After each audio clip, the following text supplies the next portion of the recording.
Kevin, congratulations on the successful debut at welterweight. Thank what you. are your initial thoughts after that fight? I started off too slow in the first round. Nothing to be too happy about. Happy to get the dub, though, for sure. Happy to be back in the win column, for sure. But, just ready to get back to the drawing board. Got taken down 2 times. That's not good enough. So, got to work on some things for sure. Physically, how did you feel in there at 170? Well, obviously you were 170 pounds in there, but after the weight cut. My lungs felt good. I blew back up to 190 pounds. So, I felt good, man. I felt really, really good. So this is really probably something I should have did a long time ago. But I'm stubborn, hard-headed. You know me. I still like fighting guys at 85. I like the big guys. When they fall, it sounds a lot bigger. Like, you know what I mean? The 70 guys fall, and it's like, I was like, damn, did I drop him? All right, I got to run over there. Yeah, so, Was that a thumbs up you gave after getting when Cowboy was on your back? Yeah, just because, the judge had told me, the ref had told me before the fight, he was like, don't say nothing if you get in a submission. You got to do something. You got to show me something. So as soon as he put me in a submission, I was like, ha, you know what I mean? Like, I'm good to go. Don't worry about it. Well, like a couple of years ago, you were saying like the ground game's your weakest, and you get stuck in rear naked chokes, and now you're giving thumbs up. I love a pay-per-view. I mean, I said that to bait Mickey Gall, but I realized Mickey Gall ain't gonna never be baited by me. So yeah, I mean, look, it still is something I need to work on. My wrestling can always be better. My jiu-jitsu, I'm still a black belt underneath Travis Luter, so I don't mind being in submissions. I don't mind doing actual jiu-jitsu. It's the wrestling part that I got to continue to work on, and I will continue to work on it. So I didn't get a chance to take anybody down today, but somebody did get a chance to take me down. So therefore, the job is nowhere near close to done. And you called out the other Cowboy, I think, at the end of the fight. He's sitting octagon side. Did you see him? No, I was just throwing up stupid shit. You know me, I be just talking. But I think the other Cowboy and me should not fight, to be honest with you. I think I should be fighting Daniel Rodriguez next. So, yeah. Just because last time I called out Cowboy, Daniel Rodriguez hopped in my inbox and was like, yo, don't do that. That's my OG. So respect to both of those guys.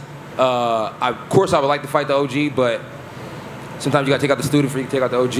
And if I take out the student, I don't even really feel like I need to take out the OG because, just it'd be nice to have the name on the board. But at the end of the day, I'm a big Cowboy fan. So, I mean, it probably wouldn't even make me feel as good as I think it would. So, yeah.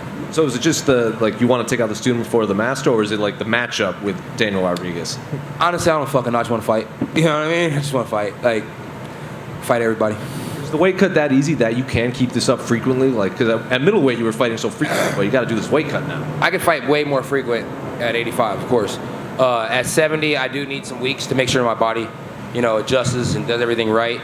I do not want to have a bad weight cut ever. So, yeah, as long as I have Charles and I have Icon Mills, I think I'll be okay. Shout out to Charles from UFC PI. He's freaking amazing. You said that you got up to 190 today? Yeah, I'm 190 pounds. When you fought at 185, what would you usually be? 188, 192. So crazy, bro. It's I don't understand it. You ever do stuff like this and you go, I was an idiot?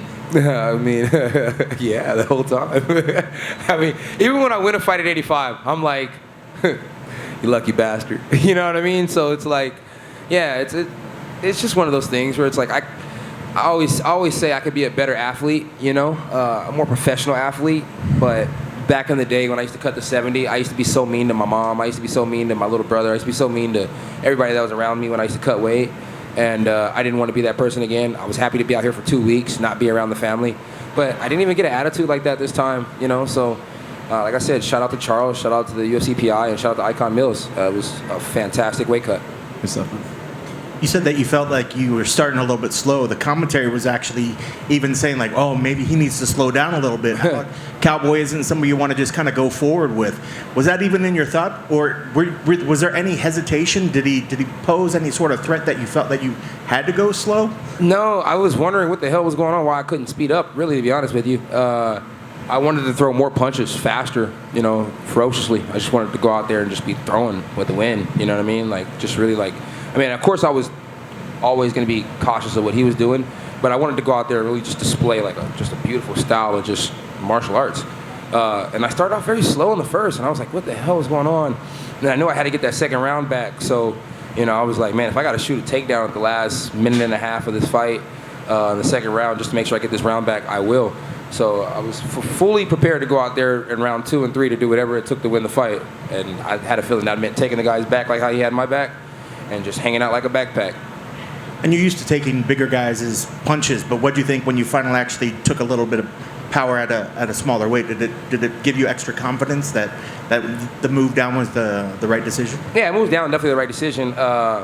They all hit the same. You know what I mean? It's like the bigger guys don't know how to box, so when they punch, they don't punch the right way. Oliveira's probably a better striker than the past 5-6 guys I fought, so he probably hit a little better, a little sharper than those guys. But at the end of the day, can't nobody in the UFC really box that good, so they don't really know how to turn their punches over the right way. They push punch, you know, like if you're off balance, it would knock you over. But they don't never really like set their butt down and you know, turn the hips over and really punch. So it's way different when you're in a boxing ring and somebody knows how to box and they're smacking you. So yeah, no disrespect to these guys. You know, they still got great takedowns. So I don't want to piss these guys off. And I know that he wouldn't have been able to understand a lot of what you said, but did you still take the chance to jaw at him a little bit when you guys were out there? Did you talk anything in his ear? I probably said something here and there, but I mean, yeah, I was just happy to get the fight over with and happy to let his coaches know. I think they spoke a little good English and let them know that I was a big fan of Oliveira and everything that he's done, and you know, just happy to be in there with them. And I hope he didn't take any offense to me riding the horse video. I just, you know, yeah. And then lastly, if you could just kind of walk us through that finish, how you set that up, and then when you actually heard him, did you know that it was going to be over? I had hit him with a right hand in the first round, and he kind of stumbled a little bit. And I was like, oh, yeah, I forgot I had that magical weapon. So when I hit him with it in the second round and he fell, I was like, damn, he hurt. I was like, ooh, I better go finish this. And then I was punching him, and the ref got close, and I was like, ooh, he about to stop it. And then, like, Oliveira kind of, like, made a good move for a second, and I was like, oh, no, we got to grapple. I was like, I better elbow. So, no, I knew I had him hurt, but I just wasn't absolutely sure how hurt. You know what I mean? Dude's an OG, dude's a veteran. He could have came back and got on my ass. So, yeah, you know, I'm happy I got to put him away. And recently we got to see you do some grappling. Is that something that you're hoping to try to be able to kind of do in your time off, get some more little grappling events? Yeah, most definitely. There's some guy calling me out right now. I guess he's a pretty badass college wrestler back in the day, and now he's fighting for one of the lower leagues, you know, one of the ones that wish they were the UFC. So, yeah, I mean, if that guy really wants to do a jiu-jitsu match or something like that, we can gladly do a jiu-jitsu match. He just needs to quit tagging me all the time. Dude's fucking weird, but shout out to him, man. Congrats on the victory. Thank you, bro. Appreciate it. Hey, Kevin, how you doing, brother? How you doing? All good, man. I've seen you've been working with my dude, Brawler Bible, quite a bit, and I was just wondering, do you guys have any plans to, like, create a YouTube channel or something? Because I reckon it would do really good. Yeah, man, Brawler has any ideas, and if Brawler's doing anything, I completely back Brawler 100%. Brawler is going to be doing what you guys are doing right now in the future, and he's going to do a great job at it. So if you guys aren't following Brawler right now, follow him and give the kid some tips. You know, he's the future of the media. So fucking love Brawler, man. Does a good job of covering this shit. Last question for me.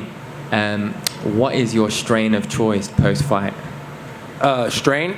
THC? Yep. All the roaches that my boys been smoking throughout the week. I just want to be able to be a part of the group. I'm like, yeah, give me all the blunts you guys smoked the whole time I couldn't smoke, so I can try everything you guys had all in one. So it's a fat ass roach blunt. I love it, man. Well done, bro. Thank you. Hey, What's up, Kevin, my man? What's up, man? I want to know, you know, when you came up and you had that great year in 2020, it was all at the Apex. What was the night like tonight, like, you know, main card, pay-per-view, and you got that pop out there in Vegas? Man, it was a shit, bro. After going to watch the fights in Houston and seeing the crowd and stuff like that, I just knew I wanted to be in front of a crowd again, and it was fun, man. It was fun. Maybe that's why I couldn't get my legs right in the first round. Man, I was just soaking that in, and then it all came out in the second round, Super Saiyan. But yeah, I was super happy to be out in front of a crowd. Don't get it twisted, though. I'll go fight the Apex tomorrow if you guys want me to. Gonna ask you to use your imagination a little bit. What's a better buddy cop movie? Darren Till and Hamzat fighting crime in Sweden, or you and Derek Lewis fighting crime in Houston? Come on, bro. H-Town, baby. Stand up. Thank you. Congrats. Who's the guy that keeps calling you out for a jiu-jitsu match? I can't think of his name. It's like I kept comparing him to like Downey Freshener because his name was Downey or some shit like that. So I don't know, man. All I know is the dude. I think he got signed with the company that starts with a B or the company that starts with a. Are you talking about Pat has a Downey? letter in the name. You talking about Pat Downey? Downey? Pick him up, Downey. Pat Downey just signed the Bellator. That that guy right there. Yeah, that guy. That guy's fucking weird, bro. And he wears a shitload of pink. He got in a lot of trouble in college. You got in a lot of trouble in college? Yeah. Yeah, well, you better stay away from me because I put him in a lot more.